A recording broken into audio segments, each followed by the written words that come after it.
So আজকে ছিল 11 তারিখ, মাদার্স ডে ছিল। তাই এদিকে আমি আর বোন মিলে প্ল্যান করলাম যে একজন একটু সারপ্রাইজ দেবো। তাই এদিকে আমি আর বোন মিলে একটু স্টেশন চলে গিয়ে একটু কেক ঠেক নিয়ে আসলাম, বেলুন টেলুন সব কিনে নিয়ে আসলাম। এদিকে বেলুন টেলুন সব সাজানো কমপ্লিট হয়ে গেলো।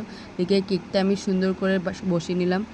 তারপর দেন এদিকে মাসি ও সুমি ওরা সবাই অলরেডি চলে আসলো। এদিকে মা ঢুকে মায়ের রিয়াকশানটা খুব সুন্দর ছিল। মা বুঝতেই পারেনি যে আমরা এসব করব। তারপর মাকে একটা ফটো অ্যালবাম দিয়েছিলাম, ওইটা খুললে দেখলো মা যে মা আমার একটা বাবার ফটো দিয়েছে, বাবার ফটো বাদ যাবে তাই। তারপর এদিকে দেখো এই ক্যান্ডেলটা জ্বালানোর সময় মা ভয় পেয়েছিল যে প্রথমে বোন বলেছিল যে জেঠি জেঠি সরো, ভয় পাবা, তাই মা আগে দিয়ে একটু সরে গেছিলো, তাই পরে একটু ভয়ই পেয়ে গেলো মা। তারপর সবাই মিলে একটু হ্যাপি মাদার্স ডে বললাম, ওইদিকে সবাই মিলে বলছে হ্যাপি বার্থডে। তারপর অনেকে বলছে যে এদিকে বার্থডেও সেলিব্রেট হয়ে গেলো। তারপর এদিকে মা আমাকে একটু কেক খেয়ে দিলো, আমি একটু মাকে কেক খেয়ে দিলাম। তার মা আবার বোনকে খাইয়ে দিলো। তারপর দেখো বোনকে একদম পুরো স্নো দিয়ে ভূত করে দিল। তারপর আমরা কেক খাই, চলো তোমাদের সাথে পরে কথা হচ্ছে। বা টাটা, সাবস্ক্রাইব করবে ভুলবেন না।